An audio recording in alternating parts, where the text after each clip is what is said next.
Hi, I'm Dr. Charlene Koch. I'm a naturopathic physician and licensed acupuncturist in the state of Washington. Today I would like to start this series out by talking about the spleen meridian.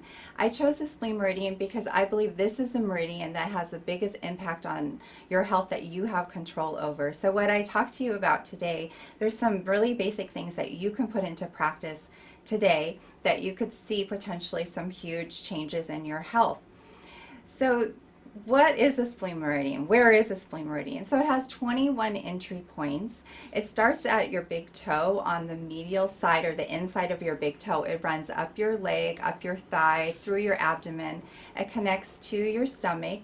It continues up your chest and then ends under your armpit in the seventh intercostal space. So the spleen and the stomach are connected in Chinese medicine, and their energy, the way the energy runs is different when there's a dysfunction. So with the stomach generally has a downward energy, but when it's rebellion, it has this condition that we call stomach chi rebellion, and that is when the stomach energy goes upwards. So think of like conditions that go upwards, like GERD or acid reflux or belching or burping. So when there's a dysfunction in that system, you'll see that. With the spleen, when it's a more of a spleen chi deficiency, with that, you will see a lot of gas or bloating or diarrhea or constipation alternating between the two. Another thing about the spleen meridian is that it is associated with, in 5 elements, it's associated with the earth element. So if you notice any of these characteristics that I'm going to talk about, you want to pay particular attention to taking care of your spleen meridian. Are you a caregiver? Are you a healer type? Do you have a difficulty saying no to others? Do you gain weight easily? Do you crave sugar?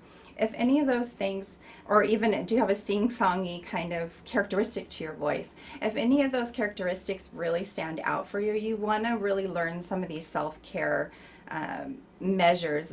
One of them is really learning how to say no and setting your boundaries. Another thing is learning how to do self-care in terms of taking a moment of silence for yourself, or it might be going out in nature and being with yourself, or meditation, or listening to music. And you also want to eat in a really relaxed environment. For you, that's going to be really critical, and eating regular meals. So there are 10 common spleen stomach conditions, and today I'm just going to talk about 2 of them. So the first one is the spleen chi deficiency, and the second one is the spleen damp condition. So with spleen chi deficiency, if you are going through a period of time that you have excessive stress, or you're studying really intensely, you're worrying, or your diet is really off, you're eating a lot of sugar, you're drinking a lot of caffeinated beverages or alcohol, you may start noticing you're starting to have some digestive issues. You might notice a lot of gas or bloating or alternating constipation, loose stools, difficulty thinking. Those are some of the really core characteristics. But if that continues, if you continue along that lifestyle, you might start noticing some additional symptoms. You might start feeling like your limbs are really heavy, even further inability to think. You might be getting depression or anxiety. You could be getting some skin rashes or joint issues. You may notice some food sensitivities. Allergies might be coming up for you, and that in particular is becoming more worrisome, because it could be that your digestive tract is integrity is becoming compromised and going along the lines of what we call leaky gut syndrome. So what are some of the things that you could do? One of the big areas that you can intervene is through your diet. In Chinese medicine, there's energetic qualities to food. Some foods are neutral, some foods are along the spectrum of being hot foods, some foods are along the energetic spectrum of being cold foods. And so 80% of that time you want to eat more in the neutral category foods, and then 20% of the time either hot or cold foods. And a really good book for you to look at is called Healing with Whole Foods, Oriental Traditions, and Modern Nutrition by Paul Pitchford. This book is really excellent in kind of breaking apart the different energetics of food. So it's a good place to start. Another thing is you really want to make sure that you chew your food thoroughly. So just that mechanical chewing it. Because when you're under stress and you're having digestive issues, lots of times you're not producing enough digestive enzymes. And so that's going to help your body a long way, just you physically sitting down and chewing your food. So there's that. And also a lot of my patients at this time, just because they're not producing digestive enzymes, I will give them a comprehensive digestive enzymes to assist them. And it's particularly just important so that we can help them break down their food and absorb their nutrients during this high stress period, but also to prevent food allergies and food sensitivities and to maintain the gut integrity.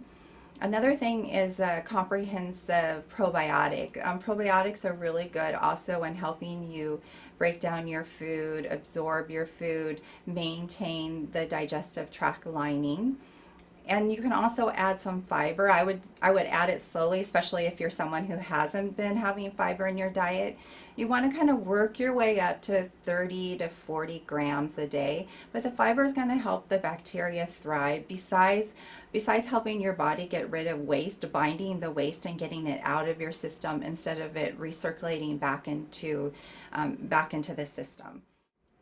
So another thing that you could consider if you feel like you're getting some improvement with some of the suggestions that I've offered so far, but you're still having some swelling or puffiness under your eyes or joint pain or skin rashes, is you could do at home your own food allergy elimination diet.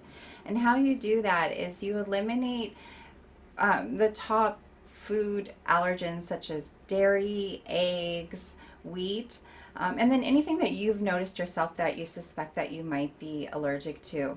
And how you go about it is you eliminate those food items for 2 weeks, 100%. And then you're going to add them back into your diet in a certain way so that you can tell if you're having any reactions. So let's say, for instance, after the 2-week 100% elimination, you miss having dairy in your diet. So I usually suggest you go ahead and pick the food item that you're really craving or missing. So on day 1, go ahead and have 2 or 3 glasses of milk. And then the next day 2 and day 3, don't drink milk, but wait and watch to see if you have any symptoms. So let's say on day 1, you drink 3 glasses of milk, you don't notice any symptoms, but on day 2, you notice you get a lot of skin rashes or joint pain. Then you want to go ahead and completely eliminate the milk from your diet for the rest of the trial, and you want to wait for the symptoms to go away before you test the next item. So let's say the next item you want to try are eggs. So you eat 1 to 3 eggs on one day. Look for symptoms. Look for symptoms on that day and the next 2 days. If you don't have any symptoms, you can go ahead, add it into your diet, and then try the next food. So that's just a really simple way that you can kind of test to see how you're interacting to the food that you're eating. If you have any, if you're doing it but you have any concerns or you're not quite sure how to do it, definitely seek out a naturopathic doctor or a Chinese herbal medicine doctor. They're very well versed in food allergies and the digestive tract. Another thing that you could consider doing is at home you can do your own self-acupressure. So when I talked about the meridian system, the Chinese meridian for the spleen, it had 21 entry points on the meridian.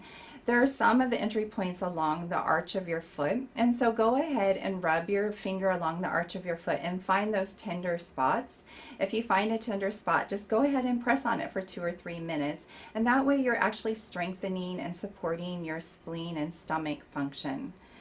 And then lastly, Chinese herbal medicine and acupuncture, their root foundation is the spleen meridian. So it's 2,000 years history of different types of Chinese herbal formulas and tonics. And so that's something that really is helpful to help strengthen and support that function. So if you feel like you're doing all these measures and you're not just getting maximum improvement, but you are getting some, or maybe you're not getting any at all, you really want to seek out a Chinese herbal medicine doctor to give you a Chinese herbal formula. And the exciting thing is in Synergy Gold, we are going to be bringing out some spleen tonics. So hopefully this information today that I shared with you, I hope it's helpful. Thank you for watching. Have a great day. Bye.